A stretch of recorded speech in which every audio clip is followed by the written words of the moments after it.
A year has passed, and General Reka wants to give us more information about the state of the Czech army. He will be finishing soon, so let's see what he leaves behind and how he analyzes the state of our defense readiness before he leaves. Let's take a look at it. The year 2025 was once again very intense for the Army.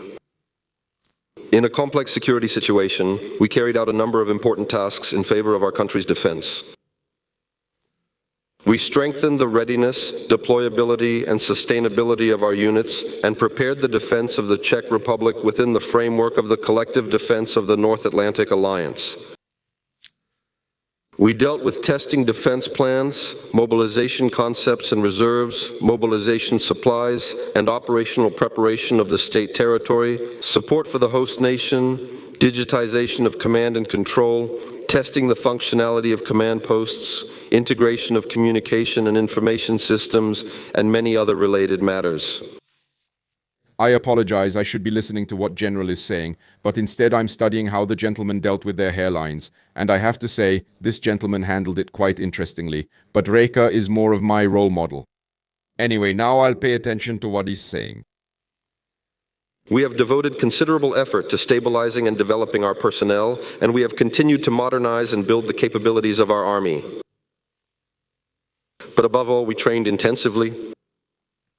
At the tactical level, our excellent soldiers trained in countless domestic and international exercises and trainings. And they made a great name and reputation for our Army and the Czech Republic. Many of our colleagues also served in operational deployments from the near Middle East and Africa to the eastern flank of the alliance. After all, what better preparation for a serious crisis than a real operational deployment? Our armies. I just wouldn't criticize Řeka for writing his speeches, for not being able to memorize them, or for not having good diction and things like that. He's more of a combat type soldier with a lot of experience and so on. He's not exactly a soldier from the Salon General circles. He's simply the kind of man who worked his way up from a foot soldier to a general, rather than someone who was just simply born into it, went to school, and was never deployed anywhere. It's kind of like that tough guy, if you will, so he doesn't really have the manner of a truly professional speaker. The Army doesn't stand on the Chief of the General Staff or other generals. Yes, we are important too. But ultimately, our Army stands on the corporals and sergeants in the mechanized squad, on warrant officers and staff sergeants, across specialties on squad, platoon, and company commanders, on pilots and flight and squadron leaders. It stands on the Silver Corps and junior officers. These are the ones who prepare for battle and, when it comes to it, fight and bleed. All the rest of us are here to support them, create the right conditions for them, and also to lead them, educate them, and give them room to grow, because one day they will be the ones to take our places. This is how we have to see our role if we want to be successful in the future, and that's how we see it, and that's how we acted last year as well. The operational level also trained intensively and tested its capabilities, especially during the Resilient Czechia 2025 exercise. There we tested our operational command and control level, the capabilities of the main Army command post, and our strategic defense plan. But last year, the strategic command level, the strategic planning group, and other parts of the general staff also trained.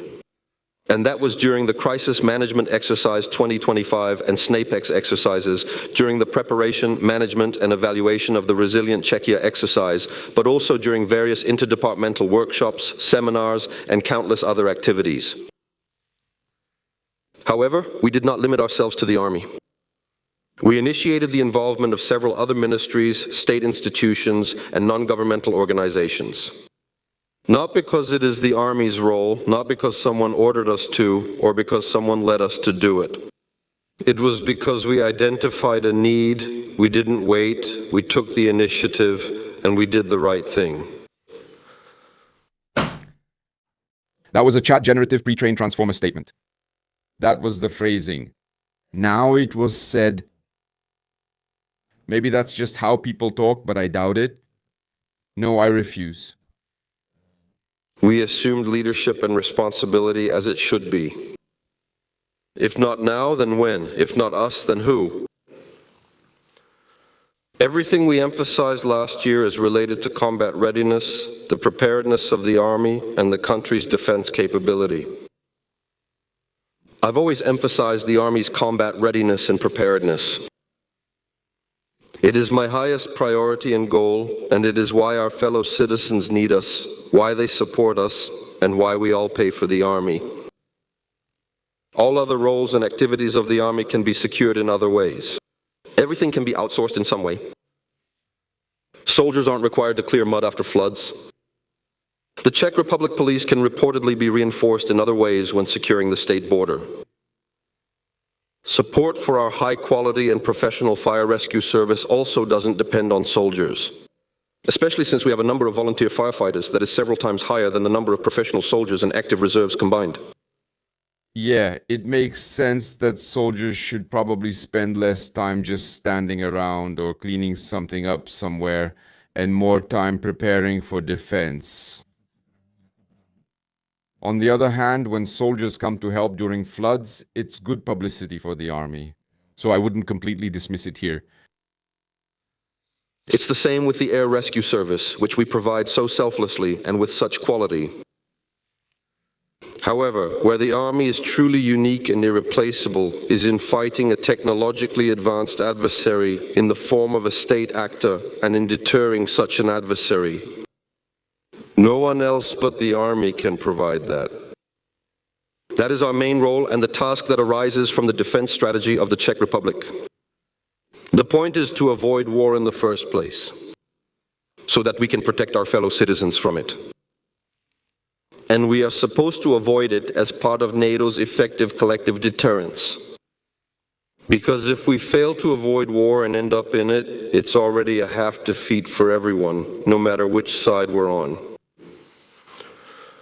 Regardless of the political philosophy and orientation of states, the foundation of the social contract between our state and its citizens is the guarantee of security and defense for all our fellow citizens. That's where we, the soldiers, are irreplaceable. That's where our true mission lies. That's the focus of our efforts. That's our real role. Why do I say this and keep repeating it here at the Command Assembly? Because I want all of us to realize and remind ourselves of the importance of our service, and I want us all to see it the same way. Being a soldier is not a job, it's a service and it's a calling. Yeah, but you should probably get paid, right? I mean, sure, service, calling, all that stuff. But damn, you have to promote it a bit as a job too, that you go there to make money and that you'll learn something there, etc. You can't build an army on people who just feel that way, you know? You can't build an army on a calling, if you know what I mean. You lack enough people and your numbers keep dropping.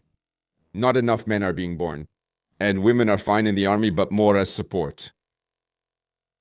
At the same time, it's also a great privilege and a great honor. Each of us swears that for the defense of our homeland, we are willing to risk our own lives. And that's a big commitment for us and for our loved ones. The evaluation of the fulfillment of the main tasks of the Army of the Czech Republic in 2025 and the analysis of individual areas will, as usual, take place in the second, closed part of this Command Assembly. And therefore, it is not the subject of my speech in detail. In my speech, I want to provide you with the perspective of the Chief of the General Staff from a strategic point of view on what I believe is the most important, a perspective on the situation we are in, what influenced the tasks, activities, and environment of the Army of the Czech Republic in the past year, and how this will shape the challenges and tasks for our Army in the future. And since this is, with almost absolute certainty, most likely my last opportunity to speak to you on this occasion, I will also allow myself some personal observations and a bit of reflection. We live in a world that is not safe. That's not fear-mongering, that's a statement of reality.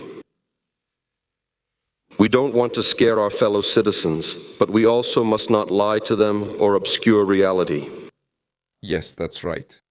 The world isn't safe, the world and international relations are anarchic, and you need to have the biggest stick possible, lots of allies, and be a good ally to others. Neutrality or anything like that is foolish unless you're strong enough. We're not strong enough, we need allies, but even with allies, we have to be strong enough to at least defend ourselves somehow without them. Because anyone who has ever seen how wars are fought or has ever looked into history can see that no one ever comes to the aid of a weak ally. An ally has to be strong enough so that it's actually worth it for the other ally to come to their aid so that they're not doing all the work for that ally. Help yourselves and they will help you. We soldiers are not here to make key decisions about the future of this country. We are lucky to live in a democracy. Key decisions here are made by democratically elected politicians. Personally, I have the utmost respect for their role, and I don't envy them their difficult task. Our role as soldiers is to provide our political leaders with absolutely honest and unbiased military advice, and it's up to them how they use it.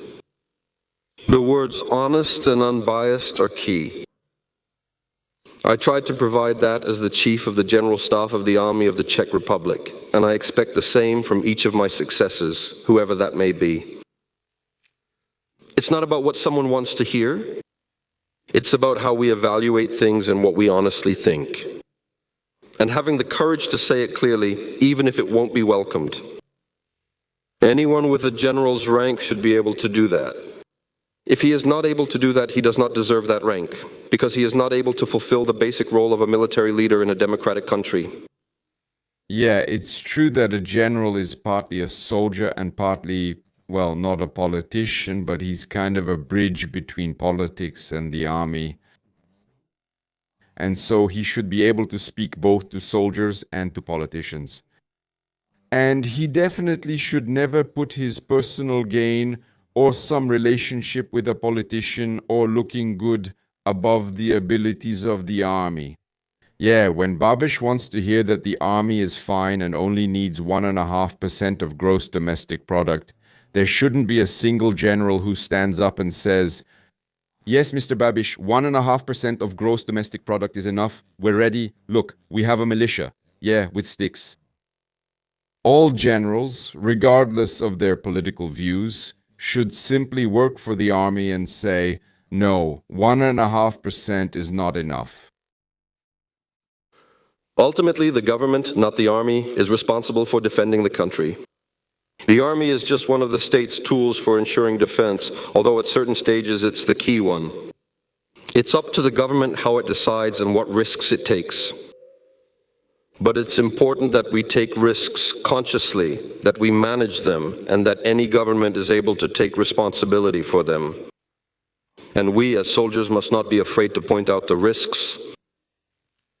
The only thing we really have to avoid, and what must never happen again, must never be repeated, is the situation where the defense of our country was heading towards ruin, and we all pretended that everything was fine, that nothing was happening, deceiving ourselves and our entire society and the public. That's a risk we must never allow again. And it went on for quite a long time. Well, this is something that will happen every 30 or 40 years. You always arm yourself against some threat, then something happens, then the world calms down, you stop arming yourself. Then again, often because you stopped arming yourself, something goes wrong. So you start arming yourself again. People are idiots, they'll always think that peace is here forever. And the more they think that peace is here forever, the more fragile that peace will be, because strength is what keeps the peace, right? Strength in the hands of good people too. And that's actually quite a demanding requirement, because first you have to have strength, and second, you have to be a good person. When a bad person has strength, it disrupts peace. When a bad person has strength and a good person doesn't have strength, it disrupts peace. Simply put, the worst thing for peace is a weak good person.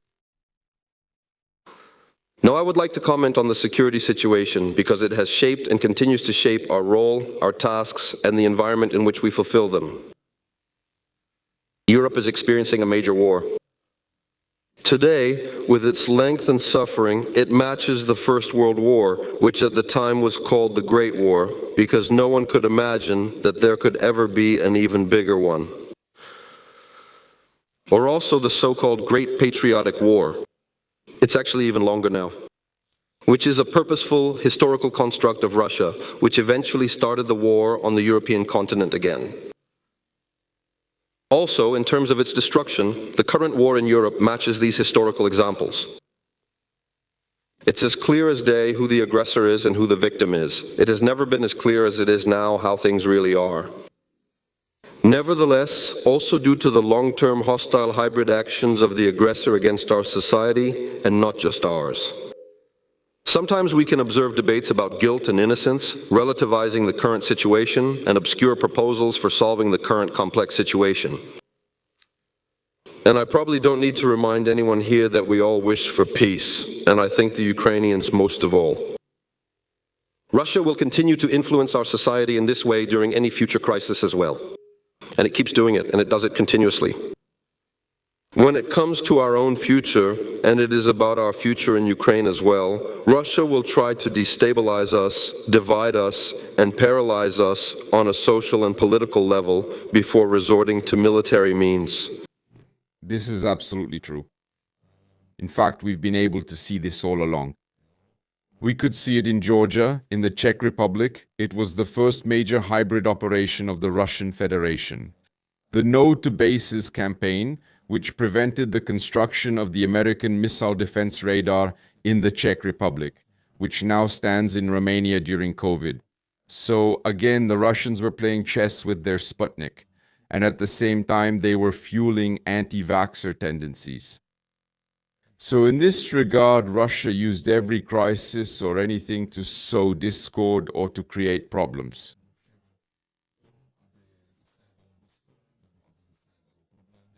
To scare people, so that you wouldn't end up liking Russia, but so that you end up not trusting your own country, your own people, and your own institutions. That's their plan.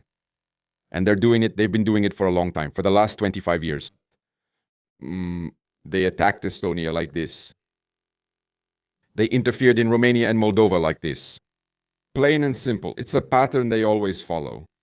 And here we are behind our mountains thinking we're fine, but we're not fine. It got to us, right? Verbetice, things around COVID, propaganda, promotion of anti-vaccine views. Exactly, the no to the bases. Weakening of our security. They are in charge of all this. It all comes from Russia. They've had this under control for a long time. They know how to handle us. They know how to arrange things so that people like complete dumb sheep think they're doing things for their own security, but in reality, they're doing it for the Russians. That's their proven doctrine. Society must also prepare for that. This is not the role of the army. However, the army is absolutely dependent on this basic resilience of the state. We will not underestimate it. The facts are as follows, and I want to assure all of you that this is not the private opinion of Karel Jaka, but the assessment of the Army of the Czech Republic, its entire command, my analysts, and above all, the assessment of the vast majority, if not all, of my counterparts in NATO. The security situation is not simple, and it will not improve in the foreseeable future. Although other threats such as international terrorism and mass migration have not disappeared, the aggressive policy of present-day Russia will, in the foreseeable future, be the direct and most urgent threat to the citizens of the Czech Republic and to the security of the entire European continent. The worldview of the current leaders of the Russian Federation and their strategic goals are in direct conflict with the interests of the citizens of the Czech Republic. The interests, activities, and goals of the Russian Federation are now completely interconnected with the activities of China, Iran, and North Korea, as well as with the challenges these states pose to global security. Security is a global issue, The security of Europe cannot be separated from what is happening in the Indo-Pacific region, in the region of the Biblical and Middle East, nor from what is happening in the Arctic, the African Sahel, and elsewhere in the world. Everything is interconnected, and a crisis in any of these areas will have immediate impacts on the lives of our citizens. We are facing the worst and most complex security situation in Europe since the end of the Cold War. An open conflict in Europe is not impossible, and the likelihood of its occurrence is directly proportional to our determination to defend ourselves and to invest in defense and unity with our allies. Public information from the intelligence reports of our allies assesses the greatest window of threat to be within the next 3 to 6 years. In any case, the window of opportunity to do something about it is gradually closing. Among Russia's strategic goals is also the destruction of the current world order and the rules of conduct in international relations, which are based on certain principles. Russia wants a system where the strong can do whatever they want and the weak have to endure it. Such a system would be quite destructive for the Czech Republic. Most likely, in such a world, there would be a certain disintegration of the European Union, but the creation of a larger, more cohesive European alliance, let's say made up of the Nordic countries, Poland, maybe Germany, and France might have a say in it. The United Kingdom could easily join in as well, as long as it wasn't strictly a European federation. And it would be a more cohesive, exclusive defense club that would conduct joint geopolitics. And they might not invite us at all if we turned out to be unnecessary. And I think that a world based on power, without rules, directly encourages the creation of some form of European federation and the breakup of the European Union. Because the European Union is built on rules and actually only came into existence thanks to the existence of the old world. And now, as the world is changing, the European Union also has to change, and it will probably change. There is a theory that the European Union will remain a kind of torso, an empty shell, and that there will be some kind of narrow federalization, for example, as I mentioned, Germany and the Baltics. Well, not the Baltics, but Germany, Poland, the Nordic countries, maybe the Baltics, Denmark, those kinds of things. That's something that's likely, and then around that there will be a kind of an unstable shell like Czechia, like Austria. Hungary and Slovakia, they're practically out of the picture. They're already written off, They want to revert to the pre-NATO state. They want a world ruled by spheres of influence. They want the right to decide the future of their surroundings, including the Czech Republic. In other words, they want to limit the right of Czech citizens to decide about their own future.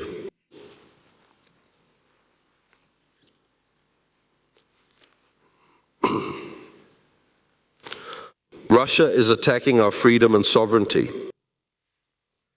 It doesn't matter what kind of glitter or coatings they use to cover it up. This is the essence of their policy. This is their goal. This is what they are actually doing. And it's nothing new. It's been the same since the days of Tsarist Russia. Only the ideology that is supposed to justify it changes. The goals of Russia? What's interesting about Tsarist Russia is that the protocols of the elders of Zion originated from their secret police, which claimed that Jews are responsible for conspiracies in the world. And it's true, Lenin later overthrew Tsarist Russia, or rather he was sent there to cause chaos. He didn't overthrow it, it had already collapsed on its own before that, but he started the communist revolution and the Bolshevik civil war there. You get it, it's complicated. Nevertheless, the protocols of the elders of Zion come from Tsarist Russia, and Adolf Hitler was quite inspired by this secret thing. So just like let's think about how much power these Russian hybrid operations can have when they basically created Adolf Hitler. In Ukraine, they do not hesitate to use military force, including killing and terrorizing the civilian population, which is in conflict with the constitutional order of the Czech Republic and the interests of our citizens. The geopolitical reality is changing. The United States of America has been signaling this change to us in Europe for some time now. Despite all the media rhetoric, our key allies in the United States of America confirmed to us the importance of NATO for the security of the North Atlantic commitment. They also repeatedly confirmed to us their engagement in Europe and the importance of European security. At the same time, however, they have also been telling us in various ways for a long time that the world is changing and that Europe must take responsibility for its own security. In the military sphere, at least in terms of conventional, that is, non-nuclear deterrence and defense. Our American friends are also telling us that their involvement in Europe's security will depend on Europe's real willingness to defend itself. Yeah, our American friends, that's a great way to put it. Maybe he could have said it even more sarcastically. After all, it's logical and natural. It is in the vital interest of the Czech Republic to maintain the engagement of the United States in Europe for as long as possible, while at the same time working hard and with the greatest urgency to build and strengthen the European pillar of NATO's collective defense. The most dangerous situation we can imagine is that Russia starts to believe the story that America is leaving Europe and that Europe is divided and weak. Yeah. This could cause miscalculations with unforeseeable consequences. No matter how untrue that narrative is, the only thing that matters is whether we let Russia believe it or whether we disprove that idea with real actions. Europe understood this challenge and acted. We, the soldiers of the Army of the Czech Republic, are doing everything we can to be active in this effort and thus support the security of our fellow citizens. The fundamental pillar of our security is NATO's collective deterrence and defense. What I have been hearing in recent years and months at all European and allied forums are the following appeals. Urgency, urgency, urgency. Time is our most precious commodity. I'm urging you guys, don't be weak pussies. Okay, resist armament, join the army. Become reserve members if you can, if something like your mortgage doesn't prevent you from doing it, something you wouldn't be able to pay properly, or something like that. Do what you can for the defense of this country, because that's the only way we'll achieve peace. It's not about having a strong army just for the sake of having a strong army. It's about having a strong army so that we don't have to use it. Increase your defense spending and do it with one single purpose. Raise your defense capabilities to the required level, not because of gross domestic product percentages. That's a political misconception, but it's about actual abilities. Urgently fulfill the Alliance capability development goals, in this case, capability target 25, because they were created so that our defense plans can be implemented with an acceptable level of risk. Strengthen the defense industry, because without it, these goals cannot be fulfilled quickly enough. Maintain and strengthen support for Ukraine, and that's what everyone is saying, including the United States of America. Russia is clearly not seeking peace.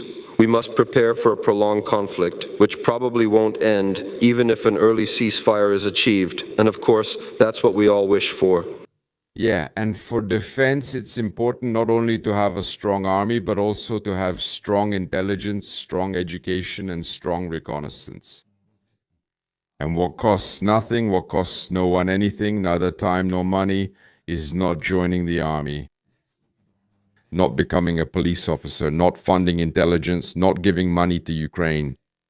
The minimum you can do is to choose a side that says it will take defense seriously, that it will support Ukraine, that it will give money to the army, that it will give money to research and science, that it will give money to education. Vote for these parties. They will protect us from war. The parties that say they want peace will only protect us from nothing at all, and are much more likely to bring us closer to war. Our allies emphasize the importance of meeting capability-building goals and make it clear at every meeting that those who fail to fulfill them in collective defense are not only creating risk for themselves, but are shifting it onto everyone else, and that is how they will be judged. By the way, the last Alliance assessment team that was here stated that in our key capabilities, which we contribute to defense plans, we are behind by about 6 to 10 years. That's why fulfilling these goals, together with critical national requirements, has been an absolute priority in the development of our capabilities under my command. That's also why I didn't support a number of other things and anything that distracted us from this goal. When I took up my position a few years ago, I talked about the fact that war in Europe is not unimaginable. Many called it fear-mongering. Today, it is a widely recognized reality. The era of carefreeness and the illusion that security is free has ended. The army of the Czech Republic has stopped pretending that everything is fine and has started preparing for the worst possible scenario. That wasn't pessimism, it was a professional duty. In recent years, our army has also made progress in modernization. From prepping for fifth-generation aircraft and new tanks to digitizing command and control and testing breakthrough technologies. I want one thing to be clear here. The billions that our fellow citizens spent were not wasted on toys for soldiers. They were invested in deterrence and defense, in our future prosperity and security. The Army has a clear direction and vision for the 21st century. It depends on whether we let this vision happen. As a result of long-term neglect of defense, not only by the Czech Republic and the accumulated internal debt amounting to hundreds of billions, today we have to invest more in defense if we want to achieve the required capabilities. Yes, defense and security are expensive, but without them there is no prosperity and nothing else. As a soldier, I have to tell you that nothing is more expensive than an army that is half-hearted and dysfunctional. Exactly, because if you pay too little once, next year you have to pay 3 times as much, not just double. Another thing that costs very little is something that helps not only our defense capabilities, but the nation as a whole. Have those kids, damn it. Take off those condoms. Well, not before casual sex, of course, but have those kids. At least one. Your career will be bombarded if we don't protect it for them. You can't prevent such a crisis, and they won't protect you during one. You'll waste money with no results. Spending on defense and the military is a matter of social consensus and political decision. These decisions, but they immediately affect people's lives. Incomplete capability means a higher likelihood of a serious crisis, and in such a crisis, more loss of life, not just among soldiers. With this in mind, we should approach decisions about investments in defense, and we should create risks consciously, manage them, and inform our fellow citizens about them. I know that over the past almost 4 years, I've pushed quite hard on some things, and I know the pace has been really hectic for each of you here and for your subordinates. I would like to thank all of you for your professionalism, your approach, and the support I have always received. I realize that the military is not about people in the office, but it's primarily about the soldier in the field or on an operation. That's always been my approach. And I also realize that authority doesn't come from what's on your shoulders, but from a shared goal and mutual respect.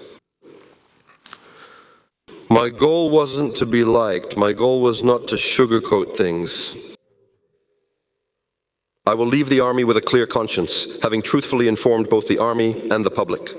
Is he leaving the Army? Why is he leaving the Army, WTF? I thought he was just stepping down as Chief of the General Staff and just leaving the Army as a whole. That really annoys me, Reiko. What is this? Seriously, what kind of example is that?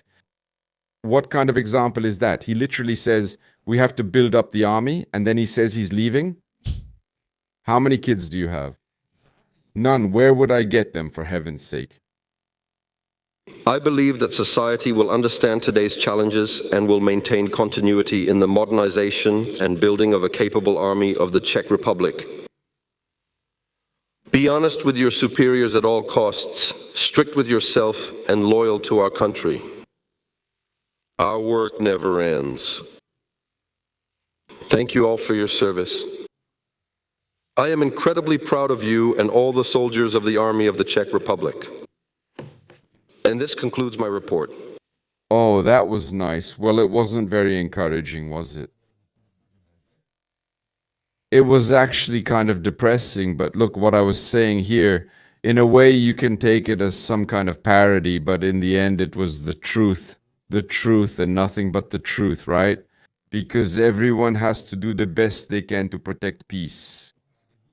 This isn't about the state. This isn't about Babiš. This isn't about politicians. It's not even about Czechia. This is about peace, about making sure there is no war. And if we are strong, if we have enough soldiers, if we have enough economic strength, if we have enough money, simply everything, then we will be strong enough and they won't dare to mess with us. Of course, we need allies because on our own we will never be that strong, but we have to be good allies. So actually, everything starts with us as individuals. We have to vote for the right parties that set the right priorities. If possible, create as much economic output as we can and manage it as efficiently as possible. We have to support the army.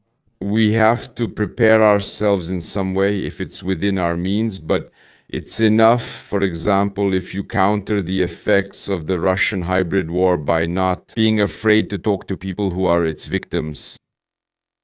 And it's also in what I said about those children. Having children is, to some extent, an investment in the future, and I understand that people don't want to have children. I don't have anyone to have them with, but I understand that some people just don't want them because it's too expensive and it's a bit selfish towards the whole, because who makes up the army, who creates the future? It's the children. And of course, if you don't have children, you have no way to support resilience, so you increase the likelihood of war.